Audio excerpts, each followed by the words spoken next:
Tiada pergerakan tanah dikesan di kawasan tanah runtuh Taman Melawati hari ini. Baiklah, untuk perkembangan di lokasi kejadian, kita bersama wartawan Zanariah Nur Zain di sana. Silakan Zana.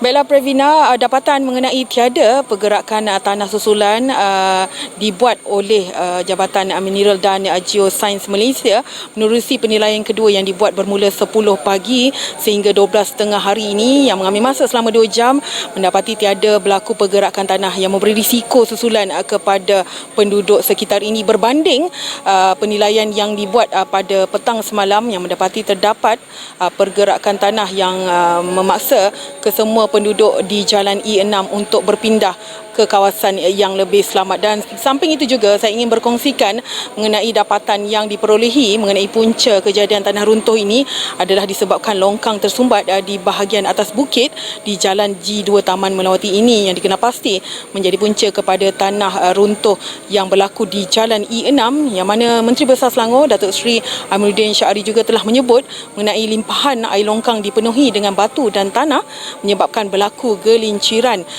tanah runtuh di Jalan E6. Beliau juga memaklumkan bahawa Majlis Perbandaran Ampang Jaya MPAJ telah memaklumkan kepada pemaju yang juga pemilik kepada tanah persendirian yang runtuh itu supaya menghentikan atau tidak melakukan sebarang kerja-kerja ataupun aktiviti pengubahsuaian atau pembinaan sehingga laporan daripada Jabatan Mineral dan Geosains Malaysia dikeluarkan.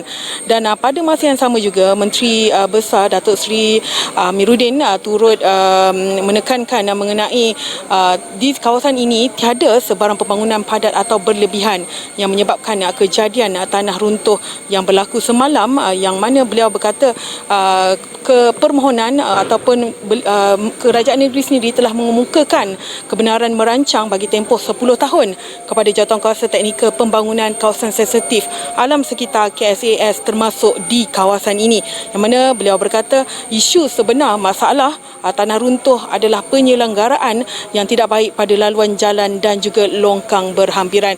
Dan sebentar tadi Pravina, selain daripada lawatan oleh Menteri Besar Selangor Datuk Seri Amiruddin Syari turut berada untuk melakukan lawatan dan juga tinjauan di sekitar kawasan tanah runtuh ini adalah Timbalan Menteri Kejaraya Datuk Seri Ahmad Mazlan. Baiklah Pravina, saya kira itu saja perkembangan yang boleh saya bawakan di Taman Melawati ini. Kita kembali ke Wisma Bernama. Silakan.